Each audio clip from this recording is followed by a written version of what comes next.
नमस्कार, मी प्रणिता बोरसे. आपण पाहत आहात जय महाराष्ट्र. बुलेटिनच्या सुरुवातीला बातमी नीट पेपर फुटी संदर्भात. नीट पेपर फुटी प्रकरणाचे धागेदोरे आता नांदेडपर्यंत पोहोचल्याची माहिती आहे. नांदेडच्या कुटुंबानं मुलीसाठी 10 लाखात पेपर विकत घेतल्याचा संशय आहे. तर सीबीआय कडून संबंधित पालकांची कसून चौकशी सुरू आहे. कदम कुटुंबियांच्या फ्लॅटवर सीबीआयनं छापेमारीही केलेली आहे. या प्रकरणाचे धागेदोरे आता पालकांपर्यंत पोहोचलेले आहे. ज्यांनी पेपर विकत घेतला अशांचा शोध घेऊन चौकशी सुरू करण्यात आलेली आहे. पेपर फुटीचं हे नवं कनेक्शन कसं पाहूयात.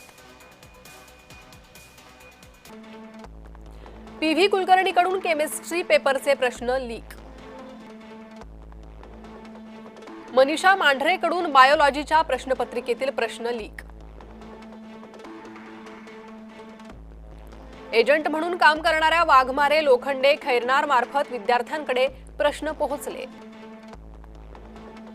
मनीषा वाघमारेचं कुलकर्णी आणि मांढरेच्या घरी सारखं येणं जाणं असायचं.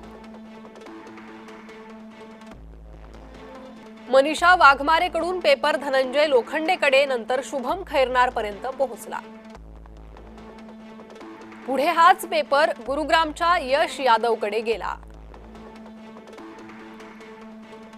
यादवनं हाच पेपर सीकरच्या बिवाल बंधूंना विकला.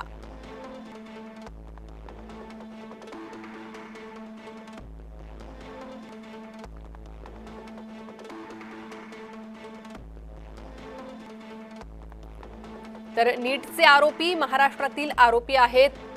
पीव्ही कुलकर्णी याला अटक केली आहे. मूळचा बीडचा, सध्या पुण्यात वास्तव्यास होता. संपूर्ण प्रकरणाचा मास्टरमाइंड असल्याची माहिती. मनीषा मांढरे पुण्याच्या बिबवेवाडीत तिचं घर. बायोलॉजी पेपर फुटीची संशयित मास्टरमाइंड ती आहे. शुभम खैरनार हा मूळचा नाशिकचा आहे. नीटच्या प्रश्नपत्रिकात त्यानं विकल्याचा आरोप आहे. धनंजय लोखंडे महाराष्ट्रातील हा आरोपी आहे. मूळचा तो अहिल्यानगरचा आहे. सध्या पुण्यात वास्तव्यास होता.